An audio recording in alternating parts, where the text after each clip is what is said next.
Hey, Dame. You played with Nick Batum to begin your NBA career. Obviously, he's a big part of their team and seems to always have an impact on the game. And we all saw the block the last time out. What is that value and effect he brings to a team, that impact that he has? I think the biggest thing that's even more obvious, him being on the Clippers and with the France team is he plays winning basketball. I think he's not going to be the guy to go out there and score a bunch of points and get a bunch of rebounds and get a bunch of assists. Um, he's just going to do some of everything, and he's going to make timely plays. He's going to compete. Uh, and like you said, he's going to have a major impact on the game. And that's what he was when I first came in the league. And as you get older, you get sharper, and you find your way a little bit more. And I think that's very evident with Nico. Thanks, Dame. Next up, we'll go with Rafiq. This is Rafiq with nothing but that sports talk. Damian Lillard, how you doing today?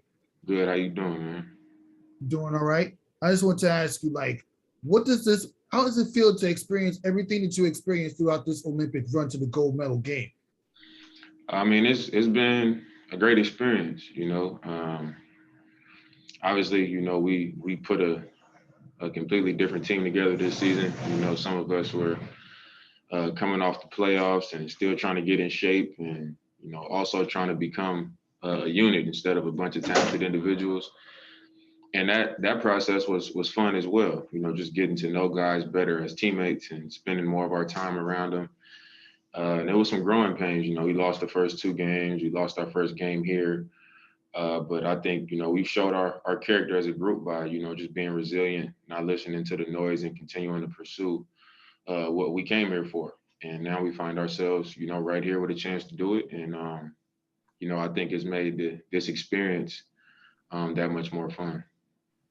And how much do you enjoy playing alongside guys like Kevin Durant, Bam Adebayo, and Draymond Green? It's a lot of fun. You come into these situations and, we are all the number one option, the best player on our NBA teams. And then you come here and it's like, you don't got to have a huge night. You don't got to, try to go and force things to happen and make things happen. And, it could be a different guy every night. A couple of games ago against Iran, I got it going and, hit 7 threes. And then KD gets going. And then Jason Tatum gets going. And then last night, Book gets going. And KD was still going. But you just don't got to put, much pressure on yourself to try to just go, above and beyond. It's more just like contribute to what the team needs you to do.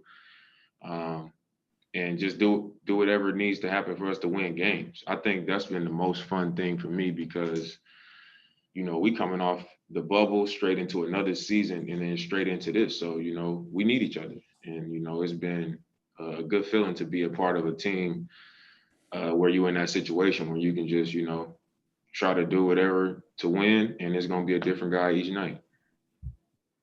Appreciate your insight. Looking forward to seeing Dame Time come into effect. Good luck at the game. Thank you. Thank you. Next up is Tim Reynolds. Dame. I realize this might be kind of a silly question for you because you play like back-to-backs in January, like they're game sevens. But does today, and even I guess the quarterfinals and the semifinals too, do they feel like closeouts? Do they feel like elimination games, game 7? Like, does it have that same energy kind of the day before?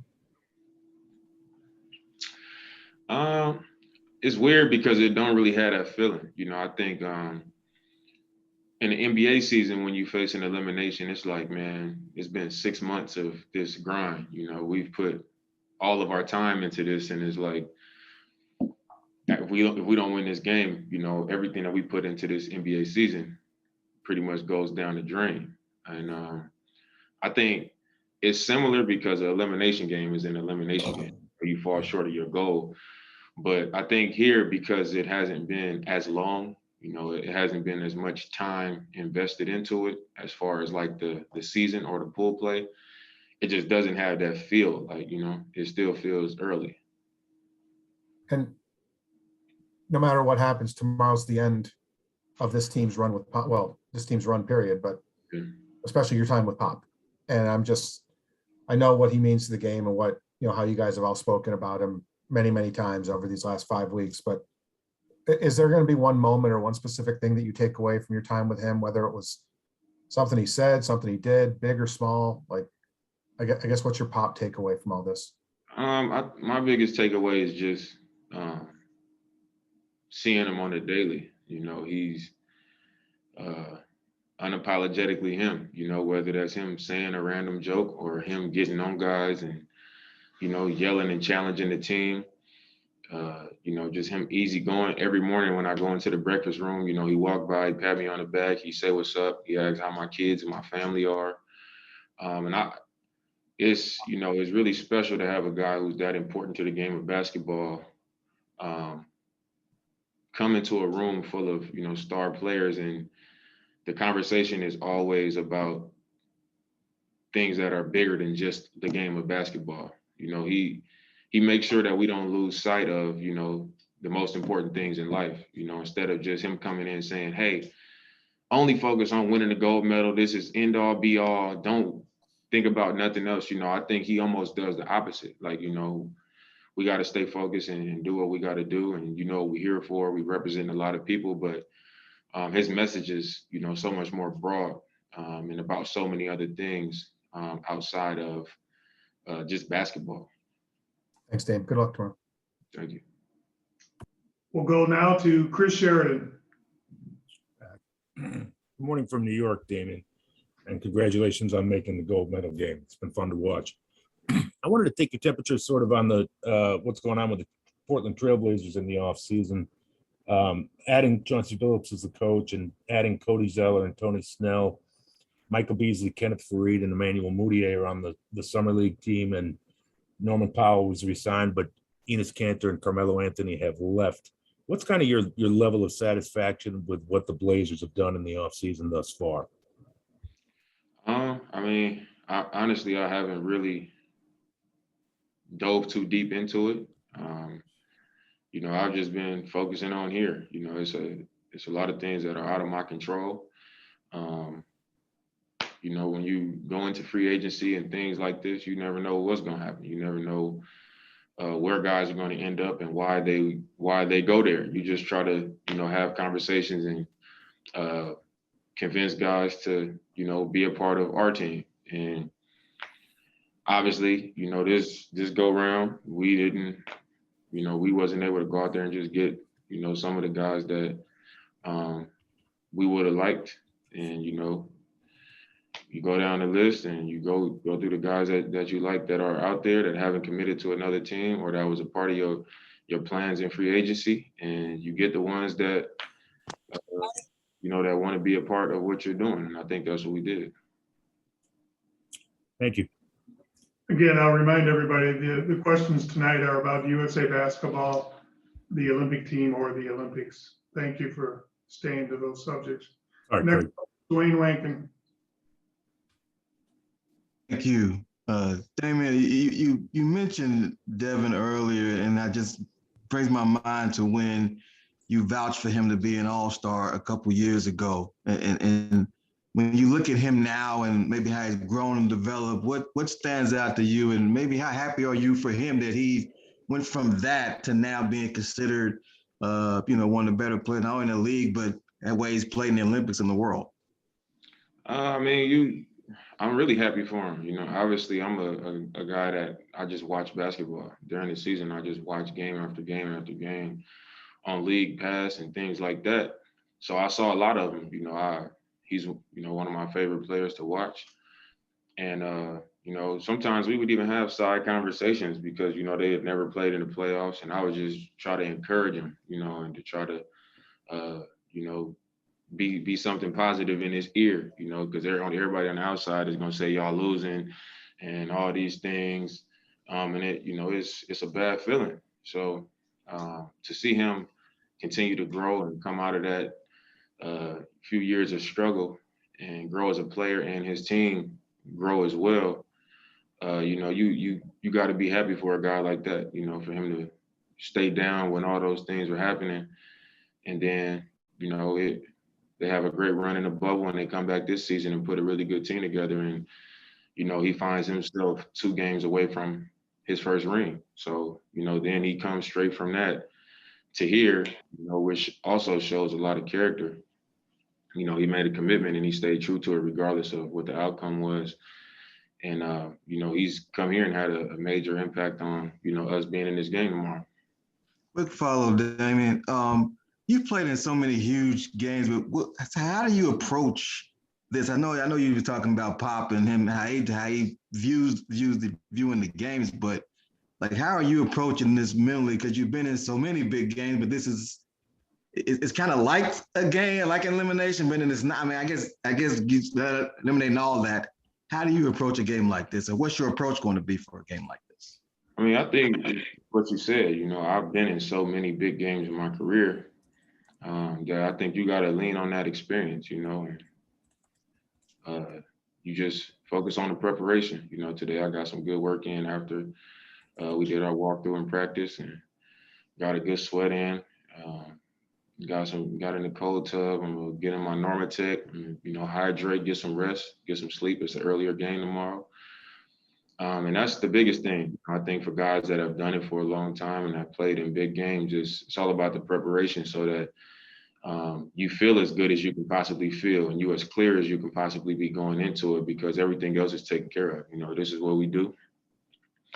And we going, you know, I'm going into another big game, but I'm going into it more well-equipped than I've ever been. You know, I'm going out there, you know, I look to my right and it's Kevin Durant, and I look to my left, right, Booker, and then I look to the other side of him and it's Drew Holiday, and the other side of him and it's Jason Tatum and Draymond Green and Bam Adebayo. You know what I'm saying? Zach LaVine. Right. You know, I take a lot of comfort in that. And knowing who I'm stepping out there with, and also knowing that, you know, we're prepared for it, and we've had the experience in these big games, and you know that's all you can do. Thanks, Damon. Good luck. Appreciate it. Next up is Mikey Dalmagala. Hey, Dame, Mikey Dalmagala here of Inside Buzz. Was that first loss to France kind of meant to be? You guys got punched in the jaw, knocked down. Now you're back in Hungary. 4-0 since. Give me your thoughts on that. I mean, I thought we, you know, I think we was up 7 in the fourth quarter of that game with, you know, maybe 3.5 minutes left. So we had control of the game. I think we just kind of eased off the gas. And, you know, they hit a 3 here, hit a 3 there. We miss a shot.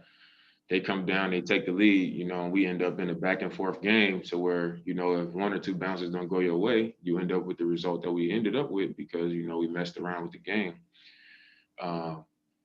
But I think, you know, that was definitely a game that put our backs up against the wall. And it, you know, it made us lock in a little bit harder. It made our urgency go up a little bit harder. You know, and our minds and hearts got into it, I think, a little bit more after that. Like, all right, you know, it's on now. We gotta strap in and lock in and really, you know, do everything that we can to make sure that we take care of business. And I feel like, you know, that's been the mentality since that point. So I guess it was kind of a wake-up call. Yeah. And, you know, Bam said it before, Lucas said it in the past, that it's easier to score in the NBA rather than, you know, international play. What are your thoughts on that as one of the greatest scorers ever?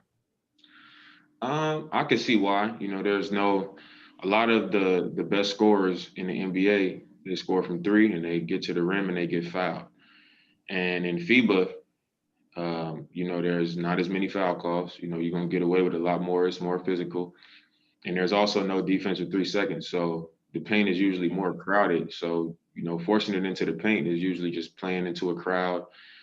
The referees aren't going to give you the benefit of the doubt with a whistle. And, you know, it's hard to play in the crowd. You know, to score in the crowd, people that's just sitting in the paint, that's tough. So I think that definitely makes it harder to score. And when you're playing with FIBA rules as opposed to the NBA, where a lot less contact is allowed, there's defense of 3 seconds. You know, it's so many things that are different that allow the scoring to be, you know, a little easier in the NBA. All right, Dane, thanks. Good luck tomorrow. Thank you. Next up, we'll go to Andy. Hi, Dame. Hope you're well. These have been pretty different Olympics given the lack of a large audience. How has the support for you guys felt, in part from far away, maybe through social media, messages, possibly video calls? How has that played a part this time? And has there perhaps been an even bigger role in the camaraderie that you guys have built as a team that you guys give each other in Tokyo? I mean, I've been saying it the whole time we've been here that, it's as great of an experience that it's been, it hasn't been the full experience, because you don't get the crowd. You don't get that energy up, in that atmosphere that's created at a basketball game, especially basketball games where you got one country playing against another country, playing with all this pride, having people that they want to win and want to lose.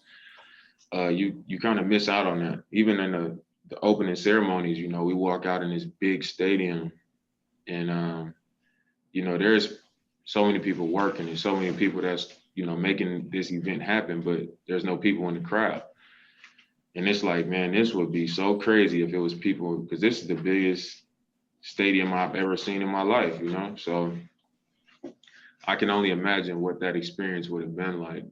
And even in the arena that we've been playing in, it's probably the biggest arena that I've played in, and it's no fans.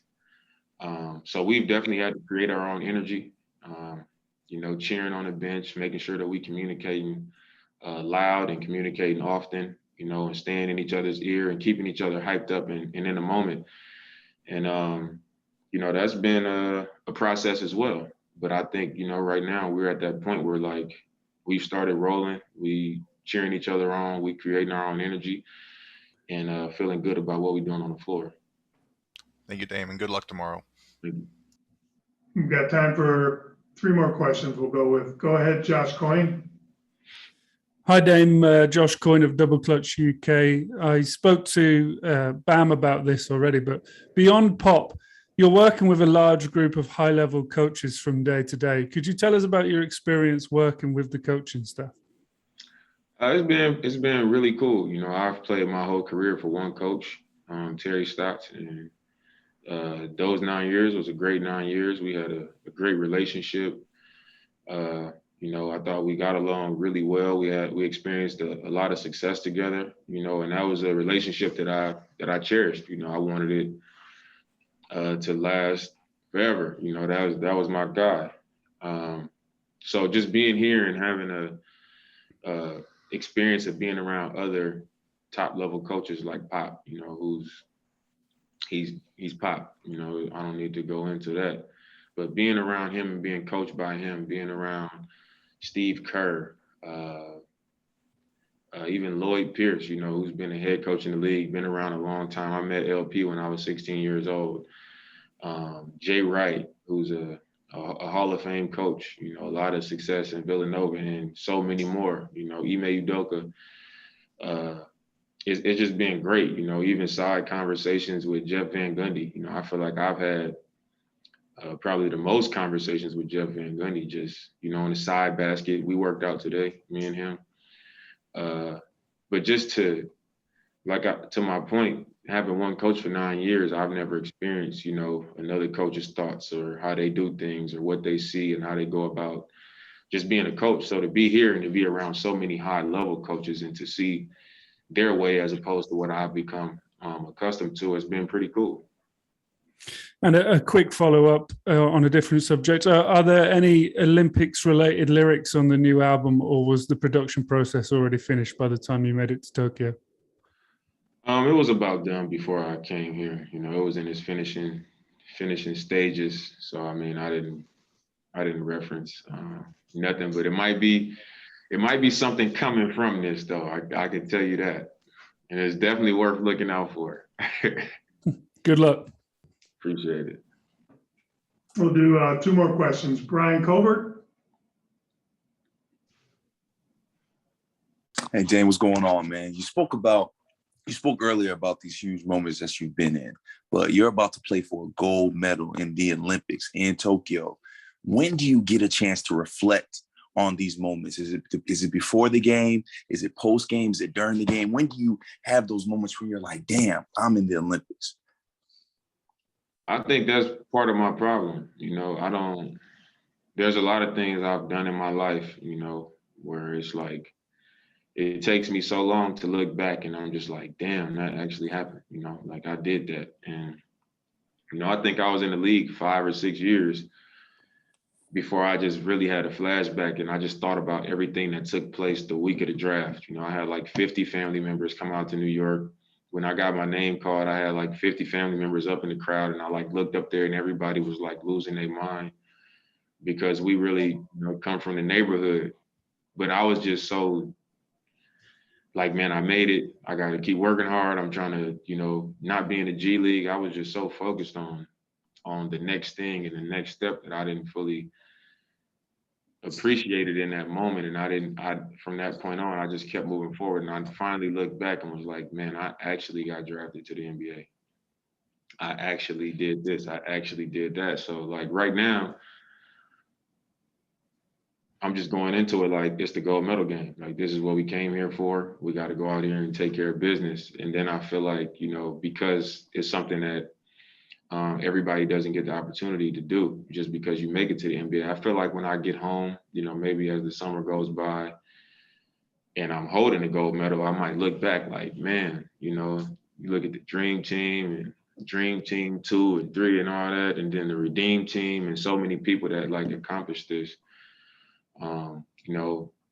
To have that as well, I could definitely see myself looking back like, man, you need to kind of appreciate some of the things that you've been able to experience. Thank you, Damon. Congrats on this moment, man. You deserve it. Thank you. The last question will go to Pago. Hey, how you doing, Dame? What are your thoughts about Bam's improvement throughout the Olympics, and what does it mean to you to see both the men's and women's basketball teams supporting and encouraging each other throughout the Olympics?